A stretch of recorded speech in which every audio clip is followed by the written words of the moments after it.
I want to go back to the studio, and you're recording this song, Danger Zone. Did you have any idea at the time the legacy that this song would become? No, we had no clue. When you're in the beginning of a project like that, for me, I just take it thinking, well, if something happens, great. If nothing happens, nobody's going to know. So if this sucker sucks, doesn't matter. Nobody will hear it. But it didn't. I came by car, but Tom always makes an entrance. Even when we were shooting the movie, he always arrived in some different machine. We'd come in a P-51. He'd come in a jet, and he'd come on his Ducati. He just loves, he loves going fast. They shot real jets in the first movie. The one thing they couldn't do is get a lot of interior cockpit photography. They shot on a gimbal, which is very standard for this movie. We felt like, the Top Gun bar was very high. We had to figure out how to match it, how to try to go past it. So we figured out how to get 6 cameras in the cockpit and really capture our aerial sequences for real. You and I have talked on red carpets before. You've done many of these just massive type films. You walk in the red carpet. But what makes this special for you tonight, and what are you feeling? I think being on this carrier deck with Tom Cruise and this cast and Joe Kosinski and all the people who work behind the camera with us, it's a thrill. It's Hollywood back at its best. This is an old-time Hollywood premiere, and we got to thank Paramount so much for doing this.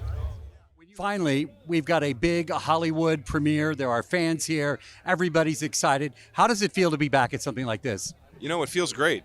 It feels like a return to normalcy or a semblance of normalcy, and it's exciting to have this happen with a movie like this. This is a movie that needs to be seen in theaters. The theatrical experience is everything for this.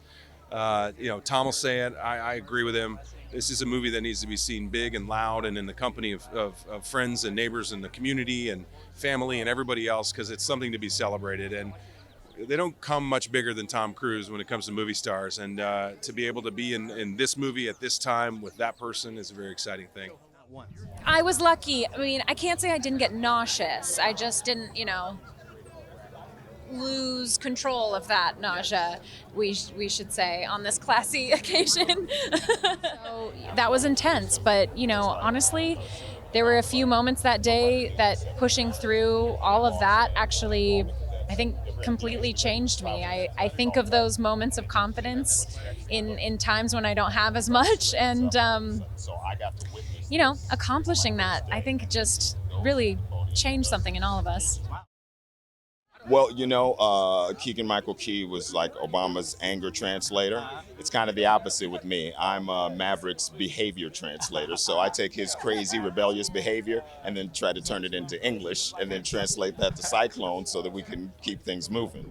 I'm just excited to see people's reaction and also to see the joy and sometimes the fright in people as they watch these scenes and the surprise they're going to have by how moved they are.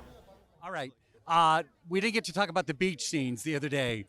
All right, so just give me what it would have felt like, to film, just tell me everything. It's crazy because you realize, Glenn had this little joke when we were filming the beach scene that montages last forever. Everybody freaked out. Everybody was like, oh my God, he's right.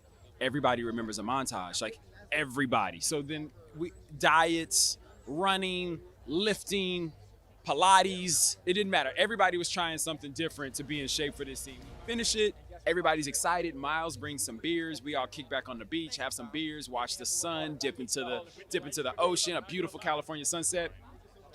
The next day, we go to work, and Joe Kosinski, our director, goes, yeah, I think we're probably gonna have to reshoot the football scene one more time.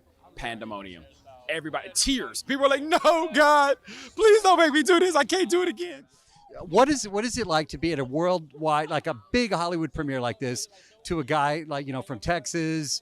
I mean, this is big time, bro. What are you feeling? No, dude, that's the other thing is I didn't join this Hollywood thing with any sort of connections, with anything other than just a hope and a dream, and to be here with the movie that inspired it all, and to be here, with the guy that I've been looking up to my whole life, Tom Cruise. It's like, it is crazy. Like, it is crazy because, Texans have a lot of swagger. Hangman is from Texas, and I try to embody everything that it is in terms of being a Texan in this movie. So I hope I make Texas proud.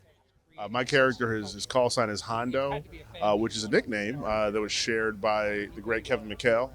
Larry Bird's right-hand man. And so I'm certainly, if I'm Maverick's right-hand man, if I'm the guy he looks around the room and says that guy's got my back, I'm supporting him in a movie 30-some odd years in the making. I mean, I'm over the moon right now.